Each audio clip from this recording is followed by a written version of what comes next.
வணக்கங்க. இது இது வந்து இன்னைக்கு வந்த நியூஸுங்க. இது நீங்க படிச்சு பார்த்தீங்கன்னா தெரியும். தமிழ்நாட்ல வந்து என்ன நிதி நிலைமை இருக்கு?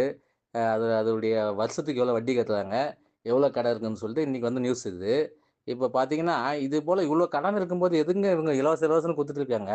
கடன் வாங்கி வாங்கி குடுத்துட்டு இருக்காங்க. அந்த கடன அடைக்கிறது அரசா? இல்ல கடன மேன்மேலும் உருவாக்குறது அரசான்னு தெரியலங்க. இத்தன வருஷமா ஆட்சி ஆள்றாங்க. மாறி மாறி ஆட்சி ஆள்றாங்க. இதுபோல கடன் தான் போயிட்டு இருக்கு. இந்த கடன அடைச்சுட்டு நம்ம வந்து மக்களுக்கு வந்து புதுசா ஒரு நல்ல ஒரு மக்கள மேம்படுத்தணும். தமிழ்நாட்ட முன்னுக்கு கொண்டு வரணும்னு யாருக்கும் தெரியலையா?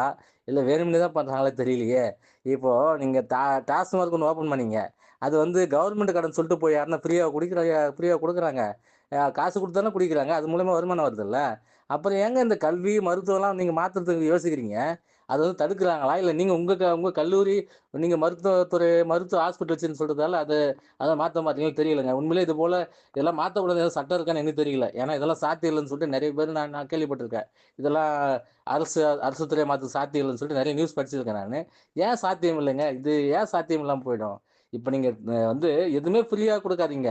கல்வி இப்ப வந்து ஃப்ரீயா குடுக்குறீங்க. ஆனா சம்பளம் தர்றீங்க. அது எங்கருந்து குடுக்குறீங்க? மக்களுடைய வரியில தானே குடுக்குறீங்க. அது பத்த மாட்டுது உங்களுக்கு. அது ஏன் நீங்க ஃப்ரீயா குடுக்குறீங்க? அது கட்டணம் நிர்ணயிங்க. தனியார்லாம் தூக்கிட்டு கல்விக்கு ஒரு கட்டணம், மருத்துவத்துக்கு ஒரு கட்டணம், போக்குவரத்து கட்டணம், உணவுத்துறை கட்டணம். உணவுத்துறைனா வந்து விவசாயம், அதுக்கப்புறம் அந்த குடிநீரு, அந்த இது வந்து மீன்வளத்துறை இதெல்லாம் சேர்ந்தது தாங்க அந்த உணவுத்துறை. அந்த ஹோட்டல்ஸ் இதெல்லாம் வந்து நீங்க வந்து மாத்தணுங்க. இதெல்லாம் பண்ணி பாருங்க. நீங்க வந்து 5 வருஷத்துக்குள்ள கடன் அடைச்சுட்டு நீங்க தமிழ்நாட்ட எங்கேயோ கொண்டு போலாம். இத வந்து நம்ம வந்து சொன்னோம்னு வச்சுக்கங்களேன், தனியார் துறையிலேருந்து நம்ம தனியார் ஆகாதவங்கலாம் கிடையாதுங்க. தனியார் துறை மூலியமா அவங்க தாங்க வந்து முன்னேறுறாங்க. இத கொஞ்சம் ஃபாலோ பண்ணீங்கன்னா, கண்டிப்பா நம்ம தமிழ்நாடு முன்னேறுங்க. ஆனா இது யாரும் செய்ய மாட்றாங்க. ஏன்னா இவங்க தான் பண்ணிட்டு இருக்காங்க. அந்த அரசியல்வாதிகளுடைய நெறைய பேர் பார்த்தீங்கன்னா, அவங்களுடைய காலேஜ், அவங்களுடைய ஹாஸ்பிட்டல் தான் இருக்கும். அவங்களுக்கு தெரிஞ்சவங்க தான் இருக்கும். இது வந்து பண்ணா இது இது பண்ணீங்கன்னா, கண்டிப்பா அடுத்த கட்டத்துக்கு கொண்டு போலாம் தமிழ்நாட்ட.